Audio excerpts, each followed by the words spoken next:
Bonjour, je me présente, je m'appelle Céline Rouge de l'ASBL Chocopa. Après quelques temps d'absence, donc j'ai suivi quelques formations pour devenir coach de vie et thérapeute. Et le but de ma vidéo ici, c'est de répondre à une question qui revient régulièrement dans les mails que nous recevons, qui est comment aider une personne à sortir d'une emprise de manipulation mentale ou d'une dérive sectaire. Eh bien, moi j'aimerais bien changer cette question d'une autre manière. Poser plutôt cette question-ci: que puis-je faire pour permettre à une personne qui est sous emprise de la manipulation mentale à en prendre conscience? Pourquoi? Parce qu'une personne qui a un problème de santé ne se soignera pas tant qu'il n'a pas pris conscience qu'il avait un problème de santé. Vous n'allez pas voir votre médecin quand vous pensez que tout va bien. Vous allez voir votre médecin quand vous êtes en souffrance. Donc une personne qui ne se rend pas compte qu'elle est en souffrance ne se soignera pas. Une personne qui est sous emprise de la manipulation mentale, si elle n'en a pas conscience, elle n'en sortira pas. Donc la seule chose pour aider une personne à sortir d'un mouvement sectaire, c'est la première chose, c'est vraiment la prise de conscience.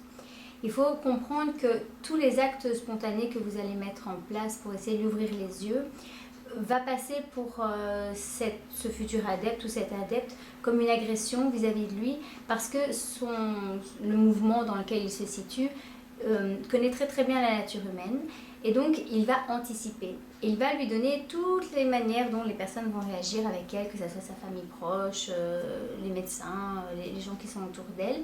Et en faisant cela, en fait, il va interpréter cela d'une autre manière. Il va dire que leur but, c'est de vous faire sortir du droit chemin, même si à la base, ils ont des intentions louables.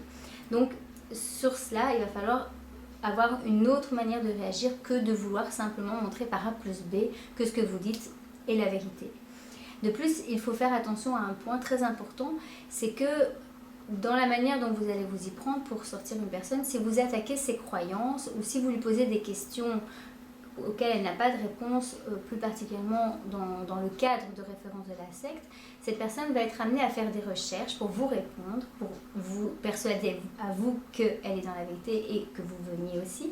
Et en faisant cela, elle va bien sûr faire des recherches, pas n'importe où, dans les périodiques, dans les publications de ce mouvement sectaire. Et en faisant cela, eh bien, la personne va s'auto-endoctriner, puisque en faisant des recherches, son cerveau ne va pas faire la différence entre ce qui vient d'elle et ce qui vient des publications. Elle va prendre tout ça comme argent comptant. Elle va venir vous expliquer les choses, et en faisant cela, en fait, elle va se convaincre encore plus qu'elle a raison. Donc, surtout, ne jamais discuter de toucher aux croyances ou aux doctrines de ce mouvement. De plus, le mouvement sectaire associe les croyances de l'humain avec l'être, l'âme de la personne, le profond de celle-ci. Et donc, si vous touchez aux croyances de la personne, celle-ci va se sentir agressée dans son être parce qu'elle aura fait une association des deux. Donc, surtout, ne jamais toucher aux croyances et aux doctrines et aux incohérences dues au mouvement sectaire. Alors, lorsque nous étions, mon mari et moi, dans un mouvement sectaire, nous avons pu constater qu'il y avait une méthode pour amener les plus récalcitrants dans ce mouvement. Et donc, je vais vous faire part de cela parce que de cela, nous avons tiré une leçon pour pouvoir utiliser cette même méthode pour aider les gens à prendre conscience qu'ils sont sous une manipulation mentale. Alors, j'en ai retenu 3 dans les techniques que nous devions mettre en place. Par exemple, c'était de laisser par hasard un magazine de ce mouvement sectaire oublié dans les toilettes ou dans un autre coin de la maison que nous aurions oublié, mais à une page qui pourrait intéresser la personne récalcitrante. Parce que ainsi, elle, lorsqu'elle va lire par hasard, elle va penser que c'est elle qui a fait le chemin de le lire. Elle va penser que c'est quelque chose de la vie qui se met devant son chemin. Et certains sont devenus comme ça des adeptes. Alors, il y avait une deuxième méthode, c'était lorsque nous devions étudier la Bible avec des personnes et qu'une personne de la famille surveillait derrière la porte, écoutait. Eh bien, nous devions changer notre discours pour parler de choses qui pourraient intéresser la personne qui écoutait derrière la porte. Alors, comme elle ne connaissait pas cette stratège, eh bien, elle pensait que c'était la providence divine qui faisait qu'il avait réponse à ces questions. Et beaucoup sont devenus des adeptes de secte de cette manière. La troisième méthode, c'était bien de faire ces changements soi-même en tant qu'adepte, sans attendre de résultats vis-à-vis de l'autre, mais en expliquant qu'est-ce qui nous avait touché. Donc par exemple, on revenait d'une réunion, ah bien cette réunion, on a parlé de cela, je l'ai mis en pratique et ça m'a aidé dans ma vie. Et en faisant cela, la personne qui était récalcitrante se dit, bah oui, finalement, je constate qu'il y a des bons enseignements à tirer, qu'il y a des bénédictions à suivre en fait certains conseils, et donc de lui-même, par curiosité, se renseigner un peu plus et pouvait aussi comme ça être attrapé dans le mouvement sectaire. Et bien de cette même méthode, je me suis dit, il y a quelque chose à tirer pour aider une personne à prendre conscience.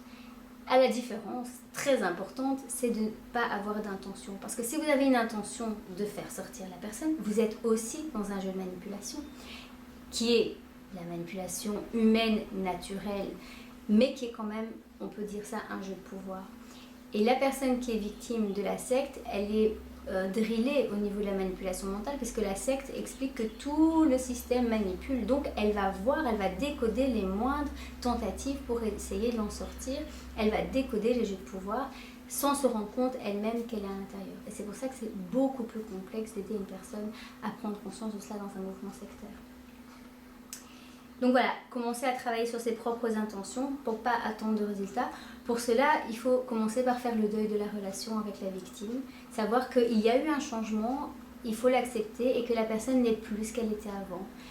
Et que même si elle sort de là, elle ne sera peut-être plus ce qu'elle était avant non plus. Il y a eu un changement qui n'est pas... c'est pas possible de revenir en arrière. En faisant le deuil, vous allez éviter de vous faire souffrir et vous allez beaucoup plus aider la personne puisqu'elle se sentira beaucoup plus libre dans la relation avec vous. Elle ne se sentira pas tiraillée entre vous qui essayez de la sortir et la secte qui essaye de la faire rentrer à l'intérieur d'elle. Apprendre à être une personne vraie. Donc le fait de faire le deuil, de ne pas avoir d'intention, ça va vous aider à être une personne vraie. Et ça, elle va le ressentir et c'est une porte qui sera ouverte pour le moment où elle aura envie de se confier en vous.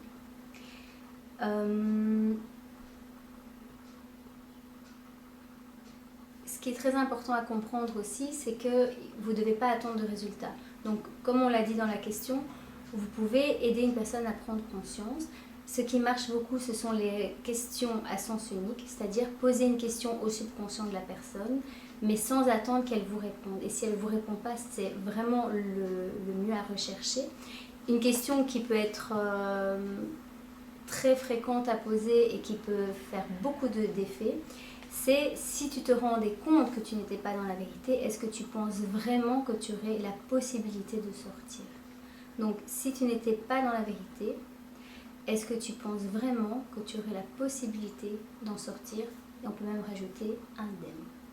Est-ce que tu penses que ce serait vraiment une possibilité? Ici, on parle dans la double contrainte, parce que c'est des gens qui disent qu'ils sont libres, mais en fait, ils ne se rendent pas compte qu'ils ne le sont pas, sans attendre de réponse.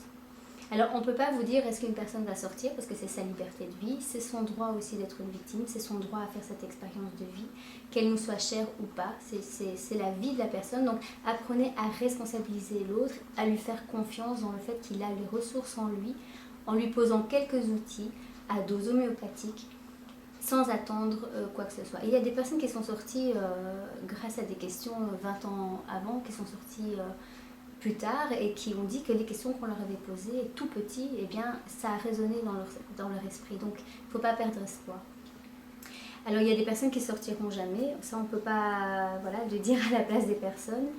Mais ce qui est intéressant à comprendre aussi, c'est que lorsque la personne va prendre conscience de toute la manipulation qu'il y a autour d'elle, qu'elle va se sentir peut-être humiliée, peut-être qu'elle va se sentir abusée, c'est vraiment un mot qui revient souvent, elle aura beaucoup besoin de soutien psychologique parce que tous les sentiments vont arriver, que ce soit la colère, le sentiment de dépression. Beaucoup de personnes disent avoir eu des idées suicidaires, qui est en fait une réaction chimique dans le cerveau parce que comme vous avez beaucoup d'incohérences dans votre vie, le jour où vous cherchez à comprendre les choses qui vont être cohérentes, il va y avoir beaucoup de connexions qui vont se faire et du coup c'est tellement énorme que le corps humain et le cerveau n'est pas toujours apte à l'assimiler. Donc là, il y a vraiment besoin d'un soutien psychologique, pas chercher à donner des conseils, mais vraiment être encadré du point de vue médical, psychologique, c'est très important. Voilà, j'espère que j'ai répondu le plus complètement possible à cette question importante. Que puis-je faire moi pour permettre à une personne sous emprise de la manipulation mentale à en prendre conscience? Alors si vous avez des suggestions ou des questions par rapport à la vidéo, je vous invite à mettre un petit commentaire en bas de la vidéo ou alors dans le formulaire de notre site www.chocopa.be.